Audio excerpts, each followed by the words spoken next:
یاره نور څومره انتظار د ستا لپاره وکړم منزله نور څومره مزل پر دغه لاره وکړم د هغه راسې د دریاب سر ته ونه رسېدو د سر خوړلي انقلاب سر ته ونه رسېدو قلم کاغذ نه کروندې ته څوک کومک راوړي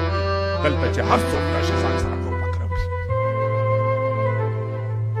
قلم کاغذ نه کروندې ته څوک کومک راوړي دلته چې هر څوک راشي ځان سره ټوپک راوړي د دنیا لوی بشر دوستان وي خو چې دلته راشي حاتم طایی نوشیروان وي خو چې دلته راشي ترې چنګیز خان او منګل خان هلاکو خان جوړ شي یا رنجټ سنګ یا ګډ تیمور یا ګلګیر خان جوړ شي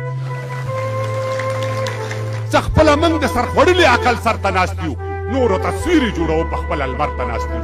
سل سره شته ولې د سلو سرو سر نه لري دا وطن زر لري ملګرو خو زرګر نه لري سل سره شته ولې د سلو سرو سر نه لري دا وطن زر لري ملګرو خو زرګر نه لري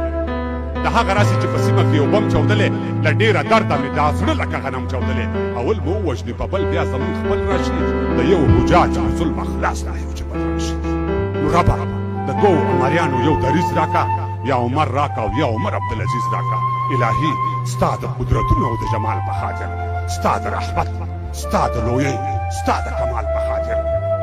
ربه زما د محمد رسول الله په خاطر د نازولي ابراهیم خلیل الله په خاطر بیبي مریم بیبي آسیا بیبي عایشې په خاطر پروردګاره د مکې او مدینې په خاطر دین او مذهب پښتو او خاوره مې خوندي وساتي د تاریخ پاڼه مې زرینه میوندي وساتي زما د کړو ګناهو درته توبه لګوم د خپل ولس د سرکشي درته سجده لګوم دا څلوېښت کاله زما کور سیخ کې ډومبلې ربه د جنګ لوبغاړو زما ورور سیخ کې ډومبلې ربه اوس هم سره زر یم اوس هم سره زر یم د تیر په څېر پښتون پاتې یم ربه د هر نعمت او راکړې د ممنون پاتې یم غنم زیتون زعفران پنبه حلال خواړه راکړه نه خورم حرام توبه توبه حلال خواړه راکړه نه خورم حرام